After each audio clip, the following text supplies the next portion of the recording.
Here's the thing. This is an audio podcast. If you can't see me right now, then this is the audio version of the show. But have no worries for the visual people that there is a YouTube version that you can also see.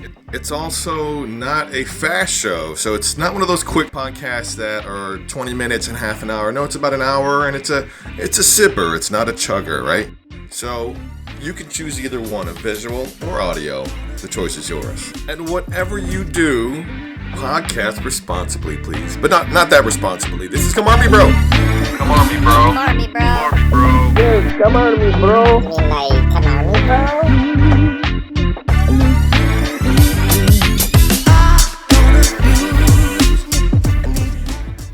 bro? So first, Monique is a celebrity costume designer, and I want you to please correct me because I know there's many titles that you have, and I know that I'm not going to do it any justice. I know that you have a background in costume design, which you're doing now, a costume designer, right?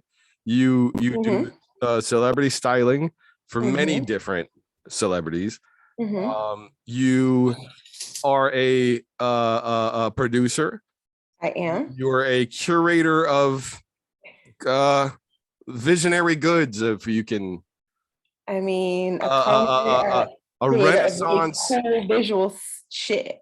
You do a lot of cool visual shit, and you can put it into anything. Even right now, you're like, God, what do I put on? I'm like, I whatever you want. Don't worry. And you're like, you have like your hair's braided like halfway back with like the cool glasses with like if you could see her now. So she is style in itself. Like what you do for a living is. Please explain who you are, please, for people, because I'm not going to do any justice for what this is. I mean, I don't think it's that big of a deal, but I'm going to let you guys know like a little bit about myself. Like he said, I executive produce television shows. I have written on television shows.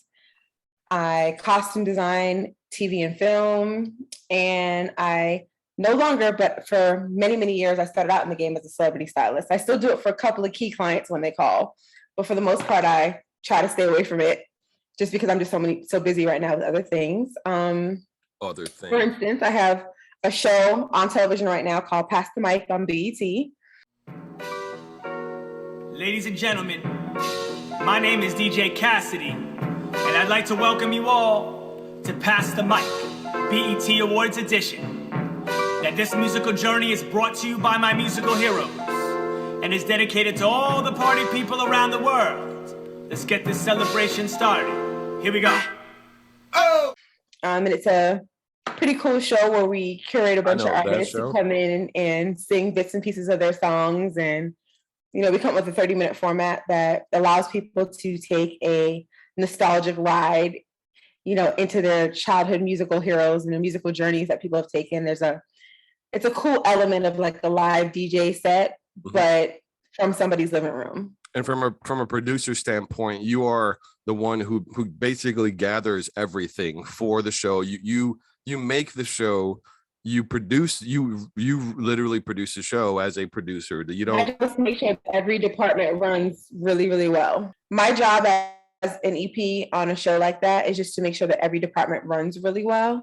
Okay. So it's just a matter of making sure that people get booked, technicians show up, music gets cleared, graphics are completed, the entire package is delivered to the network on time. My job is just to make sure that all those pieces get done in a timely fashion, and we deliver the show that they paid for. And people might call that a project manager. Some people might think in that type. I think maybe in another industry, perhaps. Right. You know what I mean?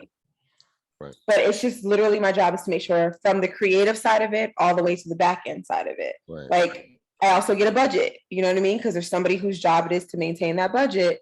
And I got to make sure that all the pieces stay on the train. You know what I mean? Like the train stays on the tracks.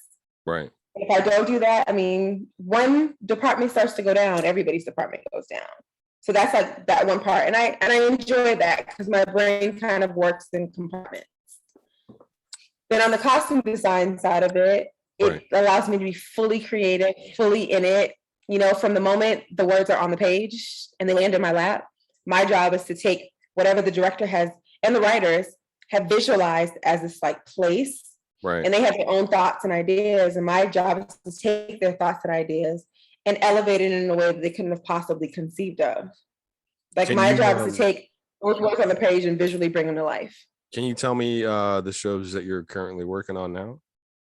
Yeah, like the shows I'm working right now. It's funny. I have a partner. His name is Corey. And he and I bounce back and forth on television. Corey Roché. And Corey and I work in tandem. We will work on a show and I'll be the costume designer and he'll be the assistant designer. And then there'll be times where I'm his assistant designer and he's the costume designer. So we're kind of back and forth. We're on a show right now for CBS called The Neighborhood. Cedric the Entertainer and Max Greenfield, The Neighborhood, Mondays this fall. Which is a really dope and cool show. And it's even cooler when I have friends like Tony who have a dope line called DVD Elements, and we're able to call and pull in some of those pieces. So fingers crossed, we have several episodes in motion that you see some of Tony's dope t-shirts and it's thanks to Monique.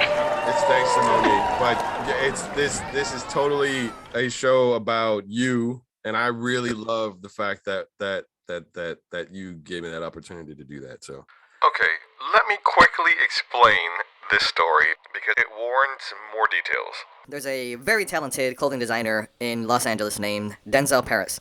Denzel Paris reaches out to me and asks me, hey, I love your clothing. I remember it from when I lived in Miami back in the day, and now I lived in Los Angeles. I would love to see if you're down to put some products on the show The Neighborhood. He was reaching out for CBS. And I said, yeah, hell yeah. I would love that. Now, keep in mind, I have no idea at the time that Monique does the costume design for The Neighborhood. I have no idea. I know she does a lot of different projects, but she doesn't really talk about it. So I didn't really know until recently that she actually worked on the show. So Corey Roché, around the same time, reaches out to me and says, hey, love to get your clothing on the show. And I'm like, wow, hell yeah. And I'm like, hey, somebody else reached out to me named Denzel Paris. Is he associated with you for the show The Neighborhood on CBS? And he's like, yeah, those are my people. That's my team. And I'm like, hell yeah. He says, would love to have your clothing on the show. Now, keep in mind that Monique, again, has no idea that I'm even speaking with them because they reached out to me. I didn't reach out to them, and I didn't reach out to her. So, awesome. I got two people reaching out to me around the same time to say, hey, again, Monique has no idea that I have even submitted clothing to them. So I was like, hey, I'm going to bring it to the studio today. I'll see what they think about the clothing. Cool, awesome, cross my fingers. I then find out that Monique is the costume designer on the show after, because I was supposed to do a podcast. So we spoke after the fact that my clothing showed up in front of her, and she's like, oh, hell yeah, I know this brand. This is my fam. I would love to put this stuff on the show. So when I reach out to her for the podcast, I'm saying, hey, thank you. I didn't know that you were even working on the show The Neighborhood. And she's like, it showed up in front of me, and I was like, yeah, that's my homie. That's my family. So I would love to put it on the show. And I'm like, I love how the story kind of goes from her having no idea, somebody else reaching out to me besides her, right? Me having no idea that she even works on the show, and then serendipitously kind of ending up in front of her. And so at the end of this quick story, which I'll have to speed up, I've been holding on to this information to not be able to tell anyone because I wanted to put it on this podcast. But I'm so grateful to her, and I'm really happy. You have no idea, Monique. Thank you, Denzel, and thank you, Corey, so much. Okay, back to our regular story. I mean, any chance I get. I mean, let's be clear. Cheers to that. Cheers to that. Like, you guys laugh at me all the time, but like, we've been family since we were kids. What Tony was trying to get you guys to know, that era in life we're talking about, we were total church kids. Let's keep it 100 in church on a Sunday, on a Wednesday, on a Friday night for youth services, and possibly sometime on the weekend because we just liked each other and wanted to hang out. Right. So we've known each other probably since junior high school. Yeah. No, I mean, okay. And so from where we know each other, so we grew up in Miami. You grew up specifically where, North Miami in No, that was my cousin. They were North Miami. I was Pembroke Pines. I was closer to Norland. So I was like right on that Miami-Dade Broward line. Okay. And I grew up in Hialeah, and then I kept coming back and forth to our church in Pembroke Pines, which is like a whole nother city in itself and a whole nother thing, but total eclectic, cultural shock, Spanish. You speak another language? Speak Patois? Yeah, I mean, I always feel like, yes, it's in a language that's broken English, but yes. Right. And so growing up in South Florida is and I think a very, very different place. And I think you agree for even like Los Angeles, Southern California, totally different mindset of like its own, very different. You know, I think that the way we were brought up was that there's a lot of people that we grew up with were rough dudes. Like they're rough people that they had regular fights with each other. They did something illegal on a regular basis and everybody was family. Everybody was like, and I'm saying like that, but like younger as a teenager, like when you were, let's say when I was like 15 and you're a little older than I am. I was a little innocent little kid that didn't do anything, but all the people I knew were doing bad stuff. You know, they're all people that I went to church with, you know, they're all people that I hung out with. Like the funniest thing about that, which is what I kind of like loved about like our whole youth group was not perfect. And I mean, you know, Richie, God bless his soul, but like you got accepted for where you were, you know what I mean? At least where we were within our little microcosm. Now, when we got outside of our microcosm, we might have got chastised for quite a bit of stuff. But when we were in our little like insulated group, trust that group. I could trust that group with my life. I could probably still, not probably, I know I could still trust that group now with my life. Did you go? That's the Blaines, the Tonys, the Patricks, yeah, you know, I could trust that entire, little Richie, I mean, even little Richie back over there. Like, I could trust all of them, Sean, with my life. And these are all people we grew up with in our church and in our South Florida area. They're all misfit roughnecks, man. Like, they're all like, I mean, us included. I mean, I certainly wasn't like perfect. Yeah. Like, oh, you know, I also realized too that I would have timed out before you guys too, because I was older. So I would have left to go to school. I went to college first. I would have left to go to Orlando by the time you guys got old enough to really get into some stuff. Right. And totally. And I remember I'm significantly older than him. Well, and I remember that like at some point that when you became a certain age, then the older kids just left and they're like, where did they go? Where did David go? Where did Roché go? And they're like, oh, well, he got old enough and he just didn't. He went to the world. And you're like, okay. And you're like, you become of age. And then you're just like, when I became of age, I was playing the drums in the church. I was taking off. I had earrings that I would wear that were fake, that when I would go out, I put fake earrings on because I wasn't allowed to have earrings because I played the drums in the church. And my mom didn't want me to have earrings. So I had this like double life of like partying and like playing the drums. And I sat down with that. And I'm just like, hey guys, I'm going to bow out of playing the drums and I'm going to quit. And I don't think I'm going to come back anymore because like, I was just like and at that moment I knew this is what they all did. They all left at some point and said, I'm just going to live my life regular. And what is going on here? And I think if we had still been alive, we probably all might have still been there. I think what really happened for us was Richie passed. Yeah. And it was just like things fell apart, you know?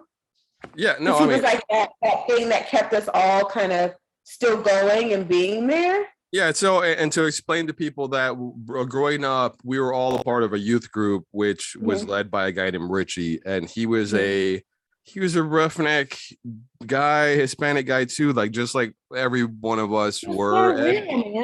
And he was probably the most realist dude you'd know.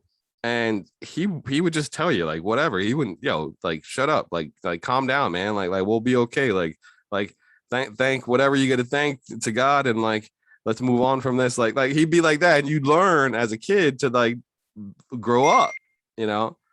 And so like he made all of it, like he made it all make sense. Like at least for me anyway. Like it wasn't. He was different, like, you know, this was so about to become like a church conversation, but like, got like church on a Sunday, you know what I mean? Yeah. And then Richie gave you like church but broke it down and made it real. Like, let me show you how like this Bible thing that they're talking about on Sunday actually applies to your life.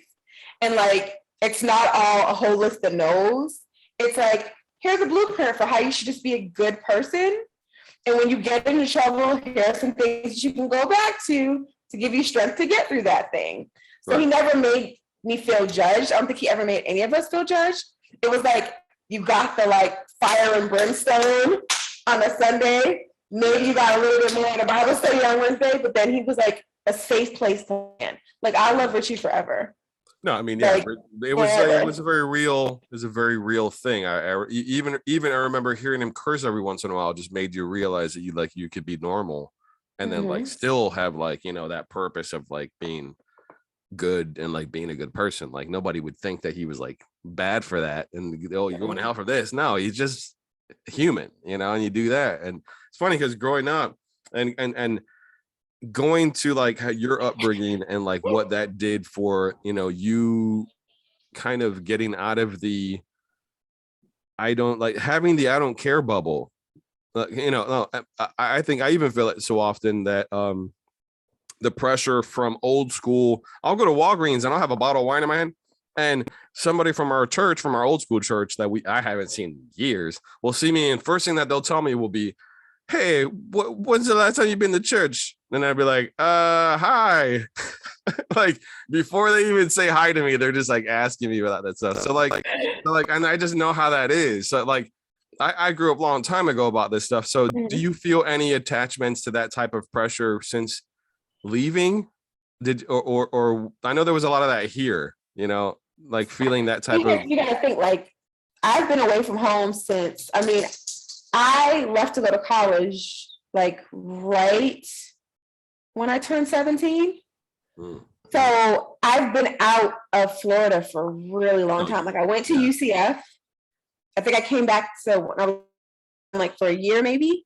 And I've been gone. I've lived in New York. I've lived in Atlanta. I've lived in Los Angeles. Like, I've been out of that bubble for such a long time.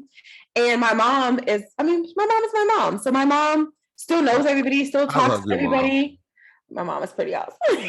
I used to watch your mom's car on Saturdays while she would be there with the choir. My mom's a hot mess. I love I mean, clearly everybody loves my mom. She's like the littlest person you can put in a box and put in your pocket. But yeah, like for me, I think just because all the lessons that we learned, honestly, like the core of my being a good person, like people say, oh, well, like they expect me to have changed and I haven't. And I think the core of who I am came out of all the things we learned when we were younger. Maybe I didn't take all of it with me, but I think the things that just make me fundamentally who I am, my compassion for people, my ability to, you know, allow people to be their true and authentic selves, my non-judgment. People, even at work, they're like, my nickname's Sunshine, or Mo, you think everything is a Disney movie. Like, how do you stay so positive all the time? Like, how are you all though? Like, always say, hey, what's up, y'all? Like, what are y'all doing? And like, please, calm. This is like, it's 9 o'clock in the morning. Don't, like, you know. Yeah, it's much. That comes from that. Yeah, I feel like it is. It's much easier to be positive than it is to be negative. Like, I know the source of who I am, and I know that without that source, I could be anywhere. You know what I mean? And it's interesting because you are absent from social media. Yeah. You're like the Howard Hughes of like costume design. Like, she's, you know, normally people would overpost, you know what I'm saying? Like you want to be able to show the things that you're doing and the people you're collaborating with, and like, look at this little thing of, look at this person doing this TikTok thing with me that I know from this movie. Like doing that type of stuff is typical in your field, and you don't do that at all. Like it's almost like it's endearing, because I don't know whether it is the era of you leaving or because you were a pre-social media, I'd call bunny, right? Sprout. You know, even for me, Facebook was like getting into Facebook and like doing MySpace, and you know, having the music pages that they had and all that stuff. That was great. But before that, you were doing things and you didn't care about any of that shit. Like you were just like, I'm working, man. Like I'm doing my stuff and nobody knows what you're doing. And I mean, think you gotta that's think about it. commending. That's very commending. You wouldn't know what I was doing. No. It's hard to find out too. Like for me to like search, right? Like I have to like Google you, right?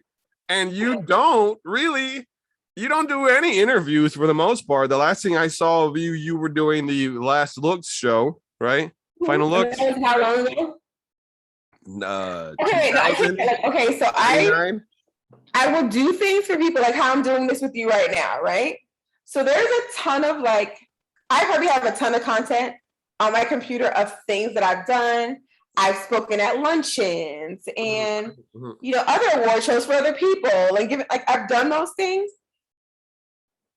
But for me, I'm in the moment of doing the work, right?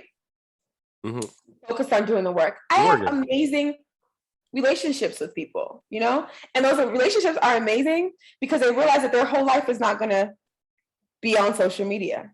Right. Like I've been around a long time, work with a lot of people don't even know I work with. No, I try to like find, but you have a story that you were saying on Last Looks, right? Or Last Looks, that's the name of the show. And talking about what happened, how you started doing things, little small things, that seeds that you were learning about, it was very, very endearing. I almost teared up a little just watching your story about talking about that. And I was like, wow, like you were talking about how, you were doing a whole bunch of just, bullshit work, right? Like all the grunt stuff. And eventually like you saw an opportunity to step in for one of the people doing the studs on one of the, one of the dresses and stuff for Little Kim. That was on Little Kim's, it was Little Kim's panties. And I had been a PA. It was like I left, I was working in corporate America. 5 years, regional training director, daughter in restaurants, making great money, living my life.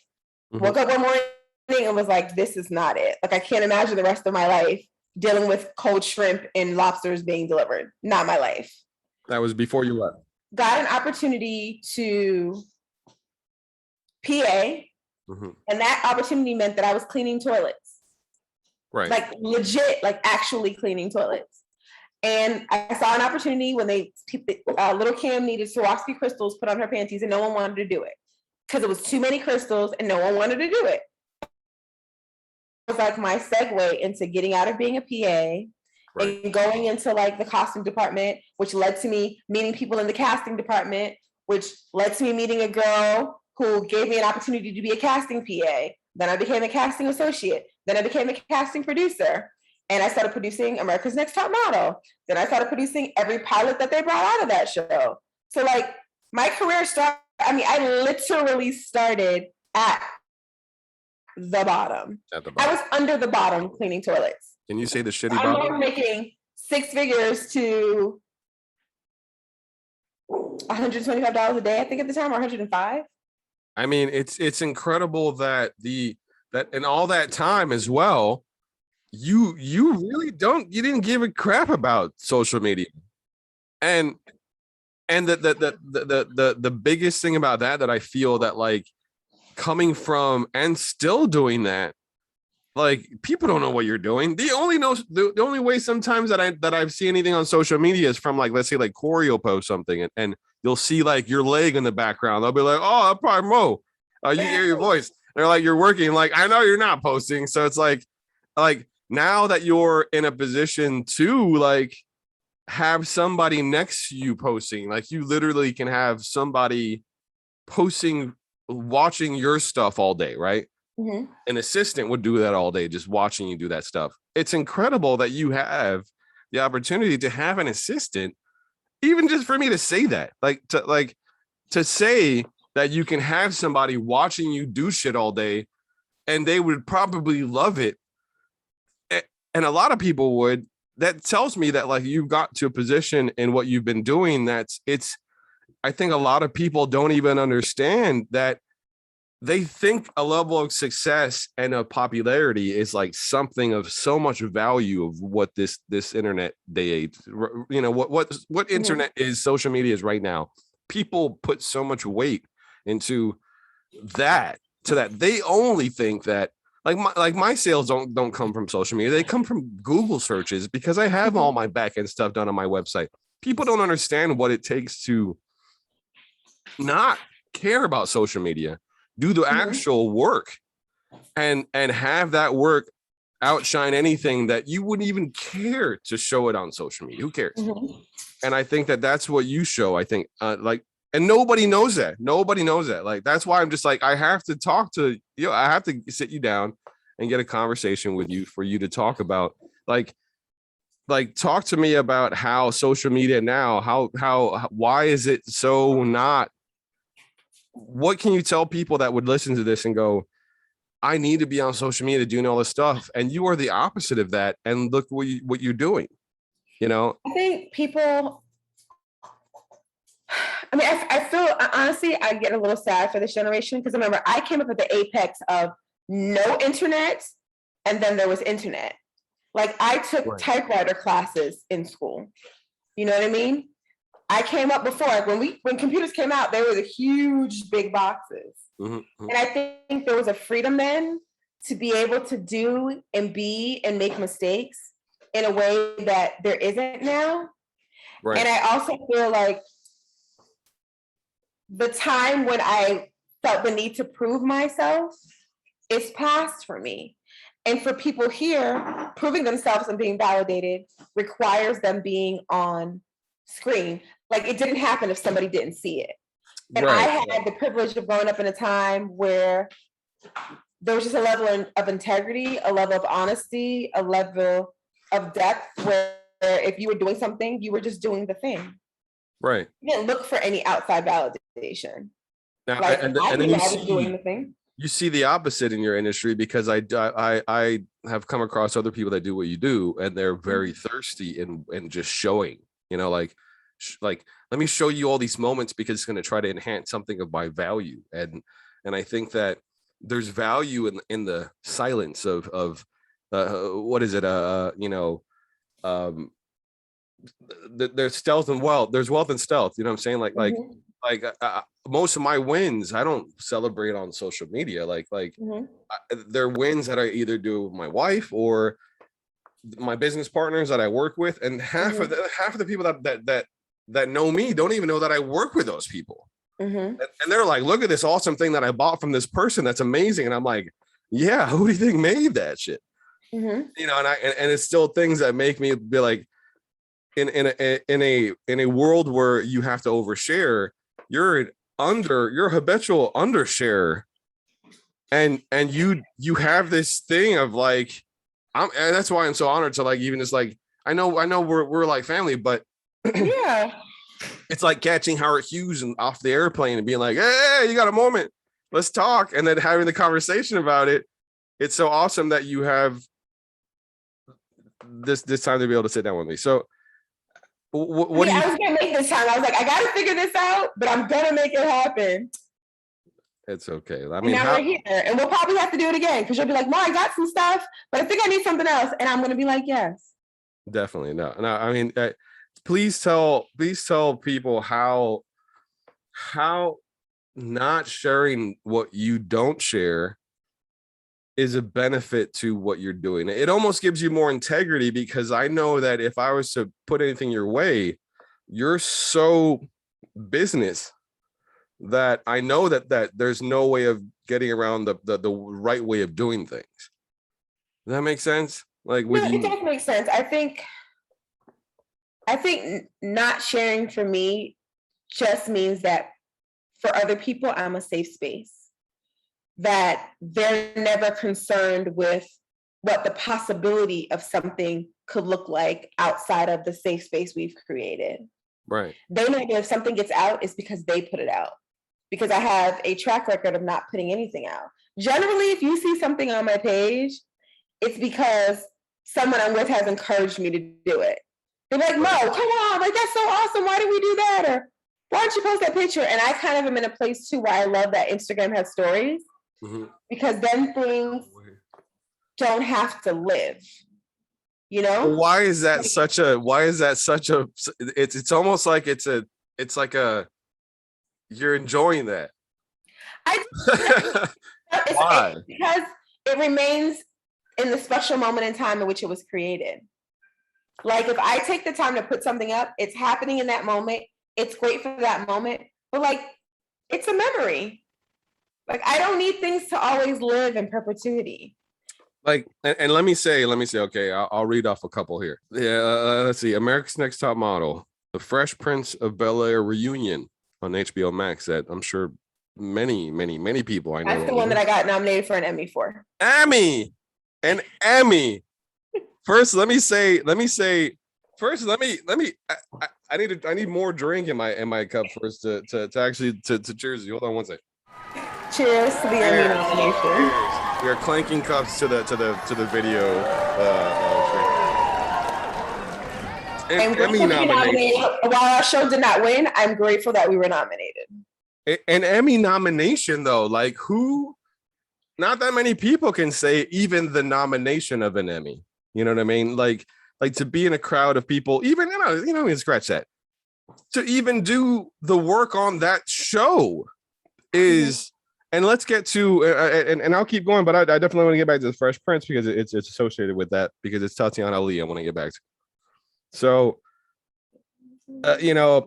Trumpet Awards, the United Shades of America, which I love. That's conversations. Sometimes you agree, and sometimes you don't. Conversations can create change. Let's talk. A new season of United Shades of America with W. Kamau Bell premieres May 2nd at 10 on CNN. Following, the Anthony Bourdain show that they had, it was like boom, right there. It's like, I love the information coming from Kamau Bell. Wow. Always watch that show. So knowing that you did that, not knowing until after I did the research, because you don't post, there's nothing that you've posted about that. Like, what is wrong with you? Post, like, I don't know, like, I'm sure Kamau Bell has a picture or something with you that's randomly, like, you look back in history, there's gonna be like, wait, is that Mo in that picture with Kamau Bell? You're just gonna be like this on the side in a bunch of random photos, just like doing random stuff. Because I was there. So I'm like, what do I need to post about it for? I was there. And I don't say this in a fanboy kind of way, but like, I still say it in so many projects you've worked on going by. Totally T-Bars, the show that was on, what was it, BET, that they were doing a reality show for T-Bars, right? The producer for the Bobby Brown story. I was a producer on that. That is awesome. Congratulations. I watched that.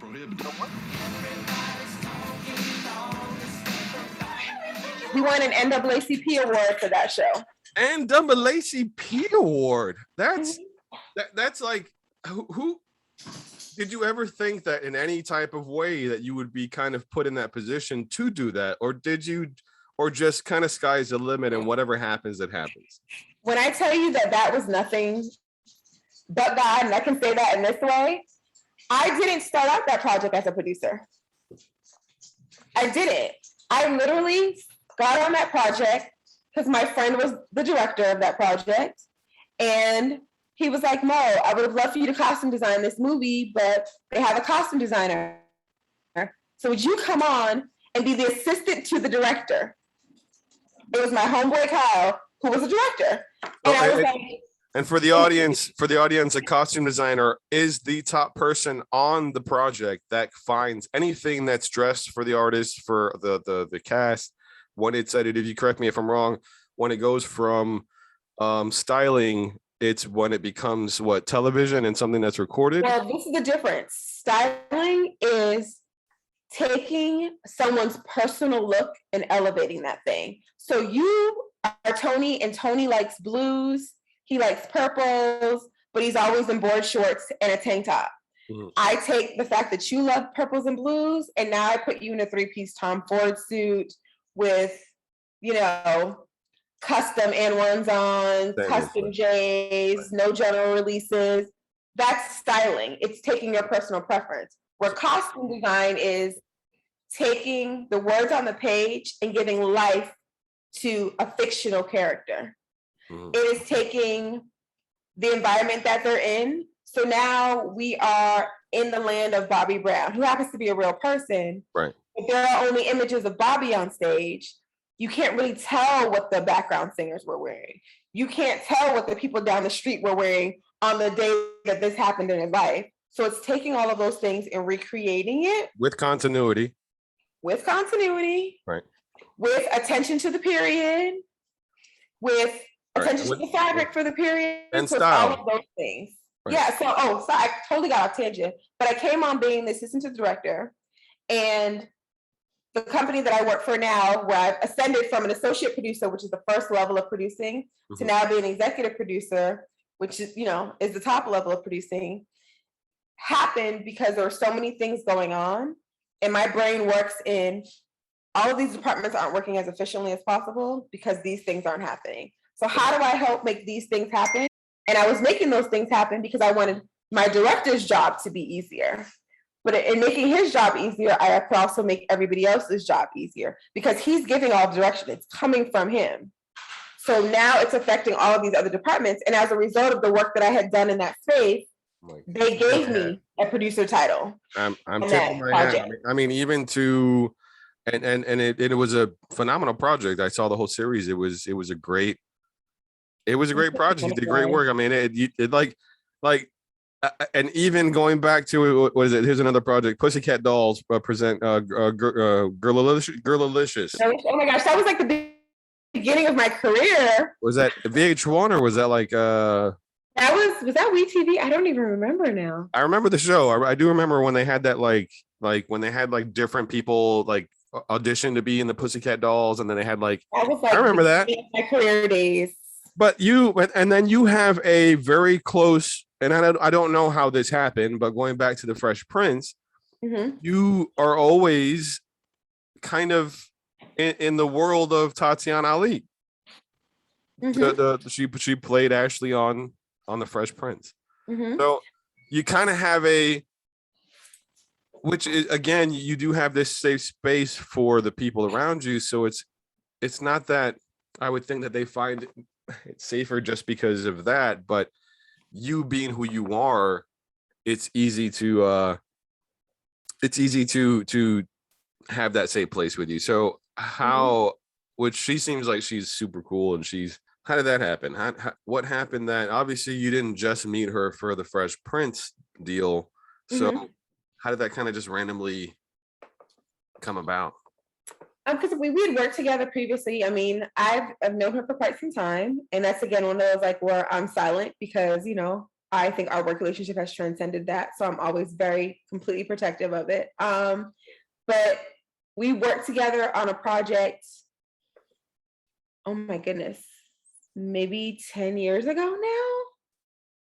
Time goes by really fast, huh? I know. I can't. It's probably been longer than that, and we completely bonded on that project, and subsequently have gone on to do a bunch of other things since that time. So I just think that like it's again being a safe space. Like we clicked from day one because she could be herself, and that's transcended into all of these different years of work. And I didn't need everyone to know, like, what I mean, all of the things. She oftentimes has posted things about us long before I posted them. Yeah. I'll see it posted on her page and be like, oh, yo. Even like I think when I watched the Fresh Prince reunion, I texted you. I said, "Did you have anything to do with this?" And you're like, "Yep." I'm like, I knew it. Like, I had to do something. Look at the styling on this. Look at how everything looks. Like, she's got that flavor in there, man. I'm like, and that's when I told my wife too, man, and we started laughing. I was like, "Oh, that's funny." I'm like, it just takes a little bit of time. I think you build relationships and you end up on a variety of things. Like I mean, honestly, I would say to people, like anyone listening to this, it is cultivating the relationships you have, honoring the relationships you have, and not being so focused on what you're going to get from that relationship, because whatever happens organically and genuinely will become exactly what it's supposed to become. I think people now are so focused on how do I make this thing happen? What do I need to do to mold this thing in such a way to I get the thing that I want, versus just being present to the process, being present in the moment, being present to the experience, right? And being in a really genuine place And that genuine place will then allow you to get to where you need to go. Like, that's it. Like, there's no magic formula to this. There's no magic formula to my career. I have been in the time and place that I was supposed to, and I paid attention in that time and place. I was prepared in that I've never forgotten who I am. Right. In any of this. Like, who I am is solid. So I've always been true to myself. And if something didn't feel good to my spirit, I didn't do it. There are opportunities that I look back on in time and I'm like, wow, I could have been doing that thing, right? Right. But that thing wasn't for me, because if I had done that thing, would I be where I am right now? There are opportunities that came to, like, literally were handed to me on a platter. And I was like, I have to listen to my whisper. And my whisper is saying that while right now this looks really good, that doesn't mean that's going to be really good for me 2 years from now, 5 years from now. So I'm real clear about that voice that I hear in my head. What is it? What does the voice say now going forward? What the next stages are? Yeah. I think right now, when I think about where I'm going, it is with like full joy and excitement, because I'm in a place of possibility. Like, I have done all the things I've wanted to do. Like, I legitimately look at my life. I have traveled the world. I have worked with people that I could only have dreamt of meeting. I have had experiences that I couldn't have even like conceived as my like 12-year-old self that I would have done. So the only thing for me at this point in my life is to decide if I'm going to keep on this path, or I'm going to keep on this path and add family to it. That's it. Because I can honestly say that I've lived well. I've enjoyed all of the things, even the things that didn't go well. Mm-hmm. I can look back on those moments and realize that parts of who I've become are a result of that thing, and they had to happen. That I definitely agree with that. The good and the bad, whether it's bad, I would always take that as, I know that something good is going to come from this. So the lesson could come 10 years, 5 years, 2 minutes from there, but who knows? But it will come and it will get better. No matter what, it'll get better. It just has, it's just not in the time frame maybe you think it might happen. It's a lot longer than that sometimes, but when you're not paying attention to it, when you're just working at it, I think that's what has that longevity, and having something happen better in a longer term, instead of thinking this isn't going to happen. It didn't happen. It just didn't happen. Well, maybe it's not supposed to happen. You know, maybe it's that's not what the plan is, man. So let it happen, and whatever happens, and that's what it is. And you're in exactly where you're going to be at for the perfect time is right now. So yeah, pursue things with a sense of patience. Knowing that they're all going to work out exactly as they're supposed to. There's nothing that you can do. And when people release that thing that makes them think that the world revolves around them, like you're one small, like if you were to just like sit on top of Earth and look down at all the people, you're one small part of that. And when we stop like being so like focused on us, and just be present to like everything that's going on, right? Things will go a lot easier for people. Like, honestly, no one's that important. I'm not that important. I'm just not. None of that is that important. So just enjoy where you are right now. Do you consider yourself an artist? Absolutely. 1,000%. You know, a lot of people don't. All of these jobs. Depending on, like, a lot of people, to be an artist, they feel a little, there has to be some I don't know. I definitely consider you an artist. You have a creation part of everything that you do, and I think that everything that you're doing comes from a place, is like when they say, when you cook with love, you can tell the food. So if you're creating whatever you're doing, people can see that.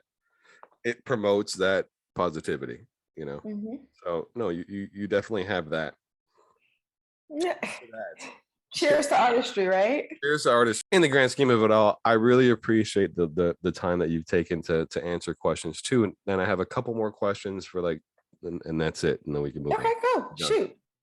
One, what is the perfect day for Monique? Perfect day for me is waking up before the sun rises, throwing on a candle, still old school, little praise and worship music, and easing into my morning. Like literally watching the sunrise from my bed. That is a perfect morning. I get up from there, hop in the shower, put on whatever dance music, which for me is generally Joe Scott radio. Joe Scott Totally radio. walking out in the morning before I get out of here, spending a little time with my puppies, going on a little walk someplace. And honestly, for me, when I'm not like doing any of this, the next plane out, a happy place. I spent a month traveling between Bali, Tokyo, Singapore, Thailand. So for me, a perfect day would be doing all those things calmly, playing with them, packing them up, getting on a plane to somewhere that takes me to where there's water. And I can spend as little bit of time around people as possible. Just me and quiet. I spent a week in the rainforest in Bali, me and myself, in a tree house. Oh, that sounds amazing. Like, just quiet. Nobody's around. That's a perfect day for me. That's it. I don't need anything else. I need a book and some quiet. I don't even own a TV. Like, literally, I'm here right now at my friend's house. I haven't owned a TV myself since 1998, which is odd again because I'm in television. Yeah, it is. Do you watch your own? You watch your own project?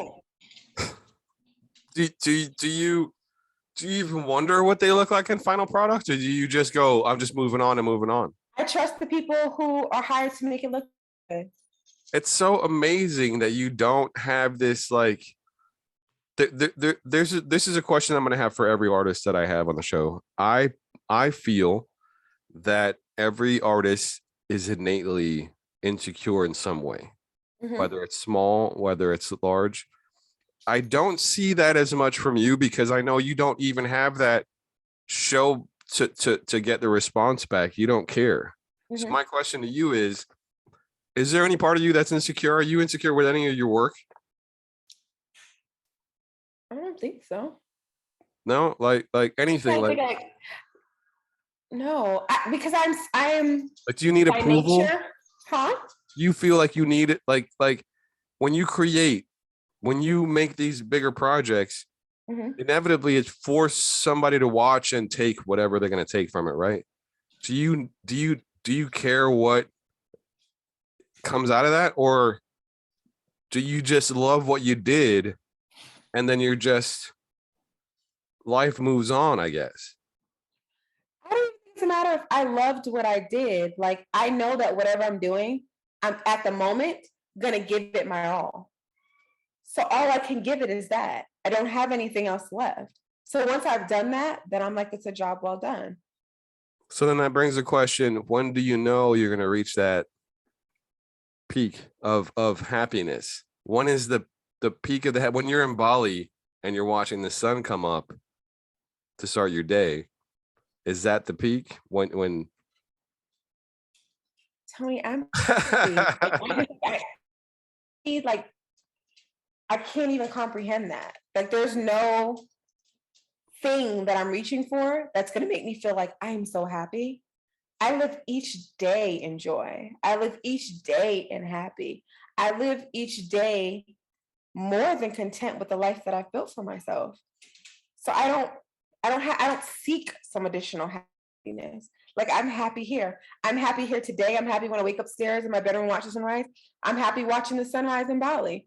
Like, yeah, I wake up inherently joyful because I got another chance to do this thing that I love doing. I love the career path that I'm on. I'm ecstatic about the work that I do every single day. I love my family. I have an awesome group of friends. I have an awesome group of friends that I call family. There's not some moment I'm looking for. I don't have that in me. No, it's and again, I say endearing in a very subtle kind of like, wow, like that's a very powerful thing to not have that that thing that I think that a lot of artists do, or at least creators that have to have some type of representation of, you know, look at this and tell me what you think, you know, to not have that feeling. It's an amazing, it's amazing. Like, I cheers to that. You've met my family. My family. Oh yeah. So like they valid. If you have a Caribbean family, which are innately judgmental, and it comes with that territory. Like, how do you, if you don't feel for any bad stuff, how do you feel for the compliments, for the good judgment? Well, you know what's funny? I think that I'm honestly just getting used to the compliments, because for a long time, and I'll tell you, I can say this. Iyanla told me this once. Okay. She held me by my face and she was like, you have to own who you are. And I used to let people call me whatever they wanted to in work. And she held my face and she said, your name is Monique Loren. She said, your name is Monique Loren. And she said it like 6 or 7 times to me, because I didn't say my name. Right. Like people would say it, like I only like how you call me Mo, or family calls me Mo. Like random people, I don't like it, because it imbalances me, because I expect that you know me and you don't. It's being too familiar. And I would never say my whole name. Right. She made me say my name. Like, so I think in saying that and in owning that, I'm saying all of that to say that when I owned my own name and I owned myself, it gave me the space to also own compliments. Because she had said to me, you get uncomfortable when people say nice things to you. Yeah. She goes, she goes, I can see she told me, she's like, I could see the uncomfortable on you. And I didn't realize that I was uncomfortable with that, because I just feel like it's not a big deal. Like it's like this thing I'm supposed to do, which is how I learned to say thank you. Like when somebody's like, oh my gosh, congratulations, you did it. I would before be like, no.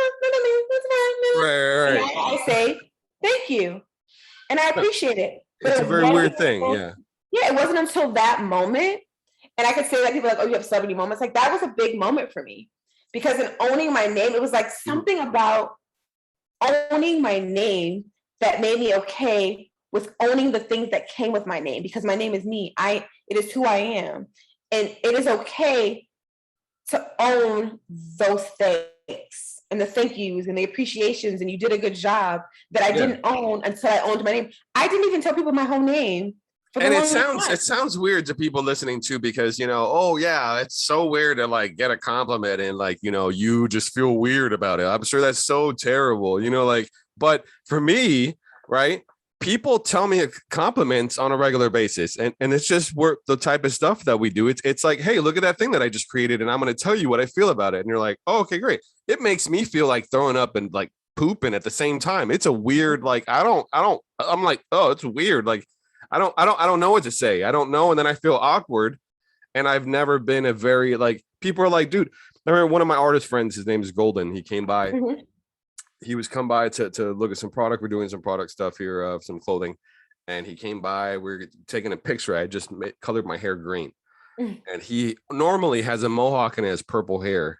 Totally. His thing is like unicorns and stuff. And we were taking a picture out front of the house, and I go, let's take a selfie. And, oh, cool.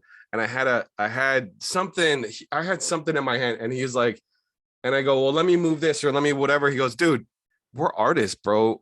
Who cares? Like, just do whatever you're doing. And nobody, we could do anything we want to do. Like, nobody's going to say anything different. And I'm like, you know what? Like, you're right. Like, dude, like, screw it. Go ahead. Like, and it's a overcoming feeling of like getting over insecurity. So I think you lost that thing that could have been a real thing in you for a long time. And who knows what you've been like. They took out that veil and was like, she was like, this is who you are and embrace it. And since that day, you were just boom. Like, that's why my Instagram name is I am Monique Loren. wow. She literally was like, say it. She made me say it because she said it to me first. And then she said, say it. And I said it and like cried. Like in a weird, like Matthew McConaughey, like Wolf of Wall Street type, him pumping his chest and like. I've never seen that, but don't judge me. Like a weird, like, say your name and you're just like, okay. And they're like, no, say it again. Like 7 times is awkward. I am Monique Loren. I am Monique Loren. I am Monique Loren. And people say your name. And I will let people listen to this and pause it right now so they can say their name a couple times to feel that embrace. Like for real. Like that's empowering. That is a very, thank you for that story too, because like people are now going to read your name on your Instagram, and as the very minimal things that you post, they can get something out of just a small, very little Easter egg of like what they see from what your page is, you know? So I am Monique Peters is a very. I am Monique Loren. I am Monique Loren. And my full name is Jose Antonio Furby. And I go by Tony. So Tony, you know, unless you're like the cops or like somebody not official. So so my last question, all right. And my last question is gonna be a little oddball. If you can have a hypothetical fist fight with anyone that's either not alive, a fictional character, they could be like Betty Boop or something. I don't know. It could be anybody. Gandhi, who knows? Anybody. He's not fictional, but if you could have a fist fight, bare knuckle fight with anyone you could choose, who would it be? This is my last question too, to every single one of the podcasts that I have. I'm gonna have this is my last question, and you'd be very surprised what people say, but this is like a hypothetical fist fight with anyone. It would be Nelson Mandela, and I would say this because I can imagine a fist fight with him being like these love taps against each other's hands as he's like imparting knowledge into me. It'd be like the opportunity, like it would just be the excuse to be in his presence. Right. It'd be like, tap, tap. So why don't you tell me, like, you know, who I really am meant to become? I'm sure the gods already figured that out. But what do you think? Like, like tap, tap. Like, and then be like, you, what's your name, girl? Tell me your name, girl. And he'd be like, poop, poop, poop. No, what's your purpose before I beat you up? Like, what? Okay, that's strong. It would literally be this fist fight is just the excuse to be in his presence. That's it. That's powerful because you know you're not just picking somebody to like beat up. You want to learn when you're. Yeah. I want to like. I'm like, I only brought you here to pretend we're gonna do this. You're gonna have to connect fists to his face. Some point of that. we came here what we paid for. Okay, I want to see at least some connect. I'm just joking. No, that's a good answer. But that's what I would do, just to be in his presence. And you were gonna say somebody else. No, that was it. That was it. Okay, fair. That is a correct answer. I appreciate your answer, and Monique, and I want to call you Mo, but I want to say your full name so people know everything and they can get it after Monique Loren Peters, Loren. And I really appreciate you being on my podcast. I hope people can get a lot of in-depth information about not only what perseverance is as an artist, focus, but being inspired for somebody who knows exactly what they're doing and feels that, and mind you, this is 2 glasses of Chianti, and knows exactly what it takes to be successful without trying to be successful. And I think that you have a humbleness that I think that a lot of people have lost, and a lot of artists, a lot of people in this industry. And I think that will make people stronger. They just don't know that code yet. Once they know that, then they'll go a lot further than just trying to be better than everybody. And I really appreciate no competition against anybody else. You're only competing with yourself. That's it. What's your last words you want to impart to people listening? If I would leave you with anything, the things that people would see as my success only happened when I decided to pursue my passion. That's it. When I stopped trying to fit into the mold of what I thought I was supposed to be and walked genuinely and purposefully in who I was, everything else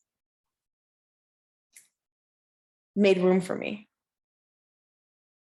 Listen to your whisper. That's it. Listen to your whisper. You said that in the beginning too, and I've heard you say that before too. I like that. I really love that. And I really do appreciate you being here. And, I love you. Monique Lorin Peters, Come On Me Bro podcast. Thanks for being on, my friend. Always. Mwah. This episode of Come On Me Bro is brought to you fresh, 100% produced, recorded, and edited by me, Tony Furby. The next episode will be out bi-weekly, wherever you enjoy listening to your podcasts, or you can listen ad-free on Amazon Music or subscribing directly on Anchor.fm. Come on me, bro. Come on me, bro. Yes, come on me, bro. Come on me, bro.